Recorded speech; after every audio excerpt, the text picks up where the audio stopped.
Hello and welcome to Pickleball Therapy, the podcast dedicated to your pickleball improvement. This week we're going to do a couple different things. First, we're going to talk about how you should forget about the score. Trust me on this one, you're going to want to forget about the score when you're playing out there. It's really going to help you. And in the riff, we're going to talk a little bit about how pickleball is actually a multidisciplinary or multifaceted sport. It has several pieces to it, and how focusing on only one part of it can sometimes limit us or blind us to the other parts that are necessary to become the best pickleball player that you can be. Let's get into it. You'd like to help your friend or family member learn how to play pickleball, but how? Now it's easy. Pick up a copy of Play Pickleball, A Beginner's Guide. It's the most complete guide to playing pickleball. Available as a digital download or in hard copy at intopickle.com or at Amazon. Let's keep growing the sport. Before we get into the podcast, I want to tell you about, or remind you if you already know about it, that on Thursdays at 7:30 Eastern, CJ Johnson and I would jump on YouTube and Facebook with Pickleball Therapy Live. And we talk about pickleball, but importantly, we're there also to answer your questions. So if you have questions for CJ Johnson from Better Pickleball or myself, join us on YouTube Live or Facebook Live under Better Pickleball and VIPick. See you at the live. What do we mean when we say forget about the score? Why forget about the score? Well, when you sign up to play pickleball, you got to keep track of the score, right? And you got to know the score. Otherwise, you don't know which side to stand on. That's true. You're also playing to 11 normally, so you need to know the score to know whether you've won or lost or whether the game's over, actually. But what about between rallies? What about between points? How much focus should we spend on the score as opposed to the next rally, and then more specifically, the next shot? Let's think about it in terms of what we can and cannot control out there. Score is something we cannot control. No matter what you do, you cannot control the actual score. What you can control is the next shot you hit. You can control your focus in terms of tracking that ball and making sure that you're on the ball, so to speak, while you're hitting it. You can also focus on where you hit the shot, what type of shot you hit, who you hit the ball to, the strategy you implement, all your court position, your movement. Those are all things that you have control over and that you can actually influence by your actions, by your decisions, and by how you play the game. The score is really a result. So you can't really say, I'm going to score a point, because you don't know whether you're going to score a point. You also can't specifically say, I'm not going to let them score a point, because maybe they're going to score a point no matter what you do. Even if you play the best rally you've ever played, the other team might still score a point because there's things that happen that are outside your control. The wind is outside your control. How well your opponents play is outside your control. How well your partner plays is outside your control for the most part. So the question is, what can you control? And what you can control, again, are the decisions that you make specific to the shot you're hitting, where you're hitting it, and the strategy you're implementing. So instead of focusing so much on the score, which is something that you can't control, or cannot control, I should be more clear. Focus on things that you can control, such as the shots you're taking and things like that. What happens is if you take this approach, so this is a process-oriented approach where you're focusing on the process, you're focusing on making sure that the process that you're following makes sense. If you focus on the process, the results will naturally follow. So, focus on the process, let the results be what they are. And it'd be nice if, taking it to an extreme, if you could have total score amnesia, where basically you just played every rally. So you just hit every shot. And then at the end, at some point, somebody, a third party, say a referee or a third party would just say, okay, game's over. And game's over, great, what happened? Did we win or did we lose? Because the points in the score are something that we can't control, right? So they would tell you, well, you won or you lost. And the only thing that you'd be focusing on during the whole game are the things that you have control over. So your actions, your shots. And if you can hyper focus on the things that you have control over and not focus on the things you don't have control over, you'll have better results. A couple areas where this becomes particularly important is when the score gets out of hand. So sometimes the score will be out of hand in your favor. You're up like 10-2 or something like that. And then the other team will make a comeback. So now all of a sudden it's 10-8.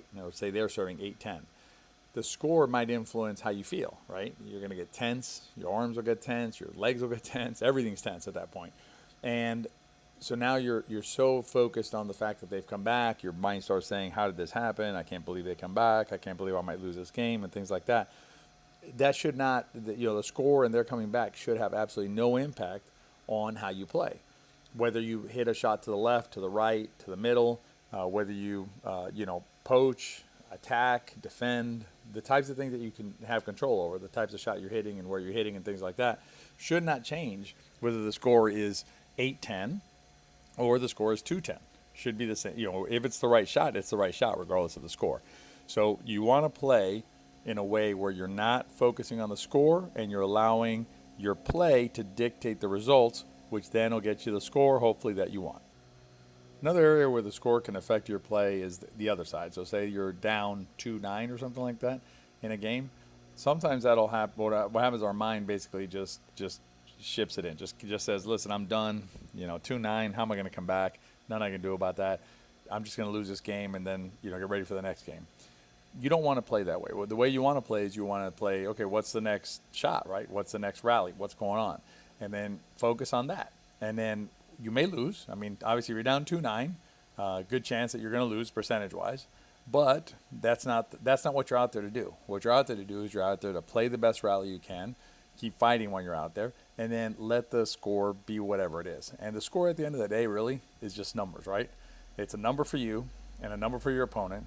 And we've agreed that normally 11 is the goal. So, whoever gets 11 first will win. But the score is really just basically a representation of several rallies and points that have occurred over a period of time. Nothing you can do about that. All you can do is focus on the next shot, the next rally, and let the results be what they may. Next time you're out there, try to focus less on the score and focus more on what you're doing out there in terms of the shots you're hitting, your movement on the court, and things like that. And trust me, your results will improve, and you'll get the score you want by not focusing on it.